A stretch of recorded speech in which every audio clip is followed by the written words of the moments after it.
Every morning, the sunlight enters through a small window, filling the room with a soft, golden glow. An old man opens his eyes. His name is George, but he does not remember that. He looks around the small, simple room. There is a bed, a wooden chair, and a table near the window. The walls are plain, with only a few pictures hanging. George blinks. His mind feels empty, like a book with missing pages. He does not know where he is. He does not know who he is. On the table, there is a small wooden box. He does not remember seeing it before, but something inside him tells him to open it. His fingers tremble as he lifts the lid. Inside, there are small pieces of a puzzle.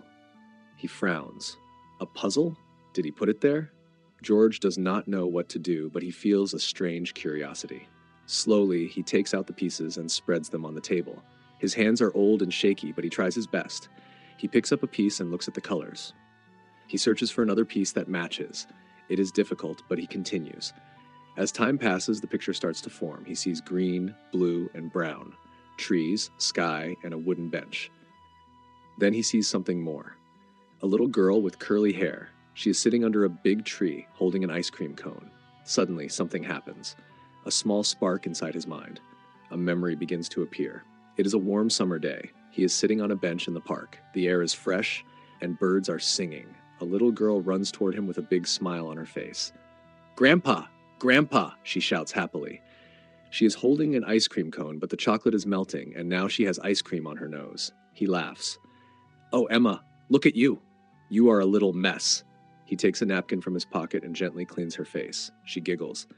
"Grandpa, can I have another ice cream?" she asks with big, hopeful eyes. He shakes his head and smiles. "Only if you promise to eat it faster this time." She nods quickly. "I promise." Back in his room, George feels something warm in his chest. He blinks and his eyes fill with tears. "Emma," he whispers. He turns his head as the door opens. A young woman stands there, smiling. She has the same curly hair as the girl in the puzzle. "Good morning, Grandpa," she says softly.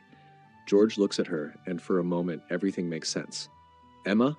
he asks. She nods and walks closer. "Yes, Grandpa, it's me." He looks down at the puzzle. "You left this for me?" Emma sits beside him and holds his hand. "Yes, Grandpa, I leave a puzzle for you every morning. It helps you remember." George squeezes her hand gently. His fingers are weak, but her hand is strong and warm. He looks into her kind eyes. "Thank you, Emma," he says. She smiles. "I love you, Grandpa." George smiles back. "I love you too, my sweet girl." He holds on to the moment, knowing deep inside that tomorrow everything will disappear again. But Emma will be there, and another puzzle will be waiting, another memory, another chance to remember love. The next morning, George wakes up again. The sunlight is soft, touching his face gently. He blinks and looks around the room. It feels unfamiliar. He does not know where he is. He does not know who he is. He sits up slowly, his body feeling stiff and weak. His eyes fall on the wooden table. There is a small box on it. He does not remember putting it there. Curious, he reaches out and opens it. Inside, there are small pieces. A puzzle. He does not know why, but something inside him tells him to complete it. With shaky hands, he picks up the first piece. The colors are bright, red, yellow, and blue. He carefully finds another piece that fits. The puzzle is difficult, but as he continues, the image begins to appear. It is a birthday cake with 5 candles. A small girl with curly hair is sitting at the table, smiling. There's a man next to her, holding her hand as she blows out the candles. George's fingers stop moving. Something inside him feels different. A warm, familiar feeling spreads in his chest. A memory comes back. The room is full of balloons. The smell of chocolate fills the air. A little girl is sitting at the table, her face glowing with excitement. In front of her, there is a big chocolate cake with 5 candles. "Make a wish, Emma," a man says. He is holding her tiny hand, guiding her as she closes her eyes. She takes a deep breath and blows out the candles. Everyone claps. She opens her eyes and smiles brightly. "Did you make a wish?" the man asks. "Yes, Grandpa," she says. "I wished for ice cream every day." The man laughs. "That is a very good wish." Back in the present, George feels a tear roll down his cheek. He looks at the puzzle again. The little girl, the cake, the man. The door opens, and the same young woman from yesterday walks in. She smiles at him. "Good morning, Grandpa," she says gently. George looks at her. His mind is slow, but the warmth in his heart remains. "Emma?" he asks. She nods.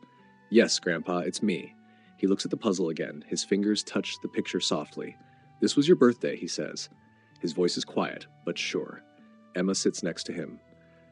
"Yes, Grandpa, my 5th birthday. Do you remember?" George nods slowly. "I was there. I helped you blow out the candles." Emma takes his hand in hers. "Yes, you did, and every year you made my birthday special." He squeezes her hand. His grip is weak, but his love is strong. "I love you, Emma," he whispers. "I love you too, Grandpa," she says. They sit together in the quiet room, holding hands. George does not know how long the memory will stay. Maybe in a few minutes it will be gone again. But right now he remembers. And tomorrow there will be another puzzle. Another memory, another small piece of love that will never truly be lost.